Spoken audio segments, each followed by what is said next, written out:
সম্মানিত সুধী, আমরা এমন কোন আমল করতে পারি না যে আমল কোরআন হাদিস সমর্থ করে না। আমরা ওই আমল করি যে আমলটা কোরআন হাদিস সমর্থ করে।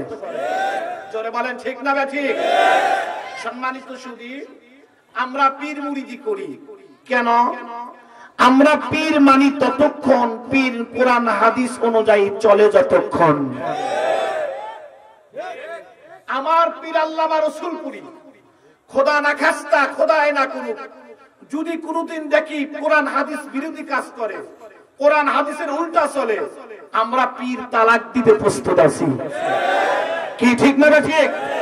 আমরা অন্ধবিশ্বাস হিসাবে পীর মানি না, আমরা পীর ততক্ষণ মানি, আমাদের পীর কোরআন হাদিস অনুযায়ী চলে যতক্ষণ, পীর মানি ততক্ষণ। আমরা আমির ততক্ষণ মানি, আমাদের আমির কোরআন হাদিস মোতাবেক চলে যতক্ষণ, আমরা আমির মানি ততক্ষণ। আমরা তবলিগ জামাত করি ততক্ষণ, তবলিগ জামাতের আমিরগণ কোরআন হাদিস মোতাবেক চলে যতক্ষণ। এই জন্যই তো সম্মানিত সুধী, আপনারা জানেন তবলিগের মধ্যে দুইটা গ্রুপ হয়েছে, একটা হলো আলেম গ্রুপ, একটা সাদ গ্রুপ। আমরা সাদ গ্রুপকে তালাক দিয়েছি। তাকবীর দেন না কেন আপনারা? আল্লাহু আকবার। কোরআনের আলো ঘরে ঘরে জ্বালো, আল হাদিসের আলো ঘরে ঘরে। সম্মানিত সুধী, একটু ভালো করে বুঝবেন। হুজুর আপনার কথা ক্লিয়ার বুঝলাম না, সাদকে তালাক দিলেন কেন? এই জিনিসটা বোঝার আগে একটা সামান্য একটা এলেমের কথা আপনারা শোনেন। মানুষকে আল্লাহ তাআলা জান্নাতে নেওয়ার দুইটা তরিকা গ্রহণ করেছেন, দুইটা পদ্ধতি। আল্লাহ রাব্বুল আলামিন তার তরিকা গ্রহণ করা লাগে না, বিনা হিসাবেও দিতে পারে। কথা বলেন না, কথা বলেন না, কথা বলেন না। কিন্তু আল্লাহ দুইটা পদ্ধতি থেকে গ্রহণ করেছেন। এক নম্বর হলো কিতাবুল্লাহ, দুই নম্বর রিজালুল্লাহ। কিতাবুল্লাহ আসমানি কিতাব। আপনারা জানেন কিতাব আছে কয়খানা? নবী এসেছে কয়খানা? লক্ষাধিক। আল্লাহু আকবার, একটু জোরে বলেন না। আল্লাহই ভালো জানে, লক্ষাধিক পয়গম্বর এসেছে, কিতাব 104 খানা। আমাদের নবীর আগে যিনি নবী ছিলেন নাম জানেন? Thank you. কি নাম? ঈসা আলাইহিস সালামকে যে কিতাব দিয়েছিলেন, কিতাবটার নাম জানেন? ইনজিল। সুবহানাল্লাহ বলবেন না? আচ্ছা, ইনজিল রেখে গেছে, ঈসা আলাইহিস সালাম চলে গেছে, আল্লাহ উঠিয়ে নিয়েছেন, ইনজিল রেখে গেছে। সম্মানিত সুধী, ঈসা আলাইহিস সালাম যখন চলে গেলেন, আমার নবীর আসার আগ পর্যন্ত 500 বছর ছিল মাঝখানে। 500 বছর অ্যাবসেন্ট ছিল, কোনো পয়গম্বর ছিল না। বলে হুজুর সুর দেন। আরে ভাই পরে শুনেন, আগে জ্ঞানের কথা শুনেন। মাঝখানে 500 বছর খালি ছিল। 500 বছর, 500 বছর পরে আসলে মুহাম্মদুর রাসূলুল্লাহ। আচ্ছা, আমার নবী চলে গেছে, কোরআন জোরে বলেন কোরআন আছে। নবী চলে গেছে 500 বছর, প্রায় 1500 বছর। আল্লাহু আকবার বলেন। ঈসা আলাইহিস সালাম চলে গেলেন, 500 বছরের মধ্যে গোমরাহি শুরু হয়ে গেল, মানুষ পথভ্রষ্ট হয়ে গেল, মানুষ জাহান্নামের দিকে তো রওনা দিল। এমন কি ইনজিল কিতাবের মধ্যে মানুষ নকল ঢুকিয়ে দিল। অনলি 500 বছর, আমার নবী চলে গেছে 1500 বছর, কোরআনের একটা হরফও পরিবর্তন করে নাই। কেন? রাসূল আগেই ঘোষণা করেছেন ইন্তেকালের আগে যে আমি চলে যাব, কিন্তু আমার প্রতিনিধি থাকবে আল উলামা ওয়ারাসাতুল আম্বিয়া। আমি চলে গেলাম, আমার প্রতিনিধি থাকবে। ঈসা আলাইহিস সালাম তা করেননি, যার কারণে আমার নবী চলে গেছেন, তার ওয়ারিস কোন আছেন?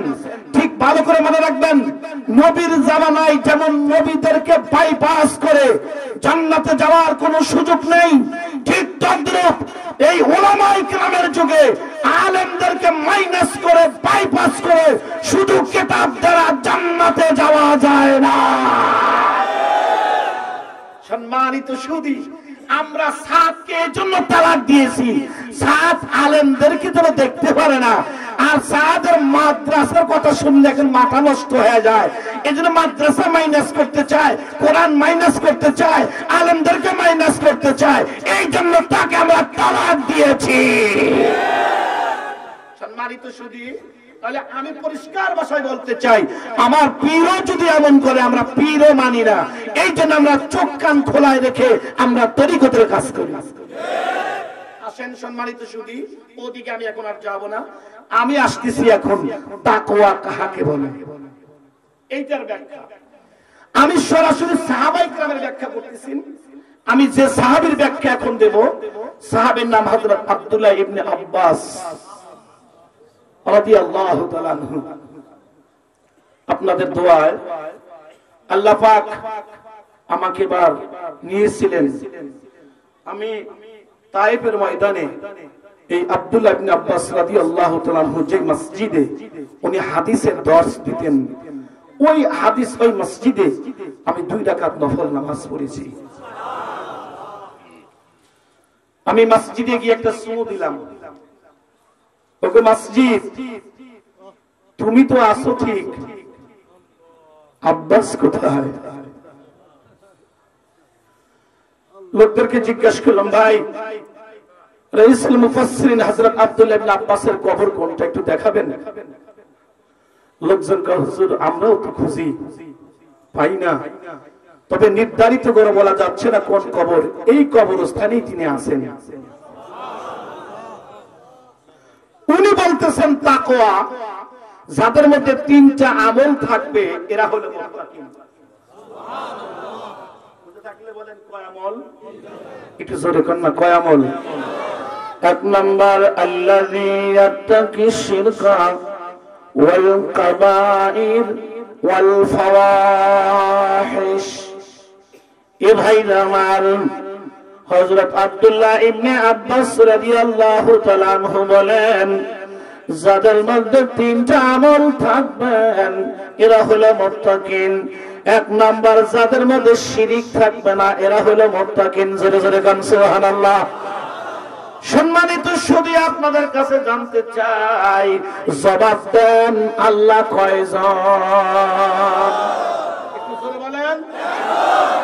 এই শাহাদাত আঙ্গুল উচ্চ করে বলেন কয়জন? জোরে বলেন কয়জন?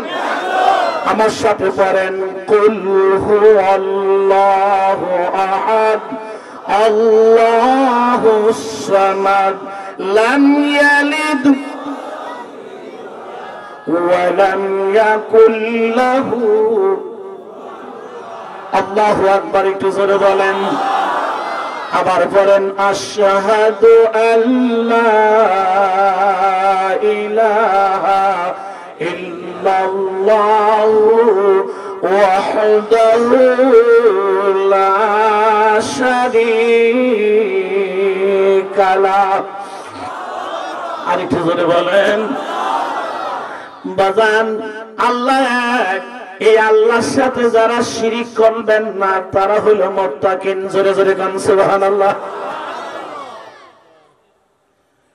কিন্তু দুঃখ লাগে, আফসোস লাগে, আজকে অনেক মুসলমান ওই আল্লাহর কুদরতি পার সেজদার পরিবর্তে মানুষ মাজারে গিয়েও সেজদা দেয়। আমাদের বাংলাদেশে বুঝি নাই? আগামীকাল, এই আগামীকাল কি বার? বৃহস্পতিবার না? আগামীকাল সম্ভবত নওগাঁ, আগামীকালই সম্ভবত বৃহস্পতিবার নওগাঁ।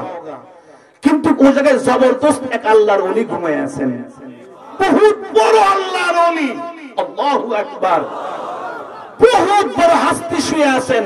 মাগার মাজারকে কেন্দ্র করে এক মূর্খর জাতি মাজারকে সামনে নিয়ে মাজারে সেজদা চলছে। সম্মানিত সুধী, আমি আপনাদের অনুরোধ করবো, বাবারে কথাগুলো ভালো করে বুঝবেন। এই ব্যাখ্যা আমার না, এই ব্যাখ্যা রাসূলের সাহাবীর ব্যাখ্যা, আর এই সাহাবীর ব্যাখ্যা কোনোদিন ভুল হইতে পারে না। 1 নম্বর, শিরক থেকে বেঁচে থাকো। কেন? পৃথিবীতে যত গুনাহ আছে সবচাইতে মারাত্মক গুনাহ হলো শিরকের গুনাহ। 2 নম্বর, ওয়াল কাবাইর, কবিরা গুনাহ থেকে যারা বাঁচেন এরা হলো মুত্তাকিন। আমি আপনাদের কাছে জানতে চাই, জবাব খুলে বলেন তো আমাদের গুনাহ আছে না নাই? জোরে বলেন আছে না নাই?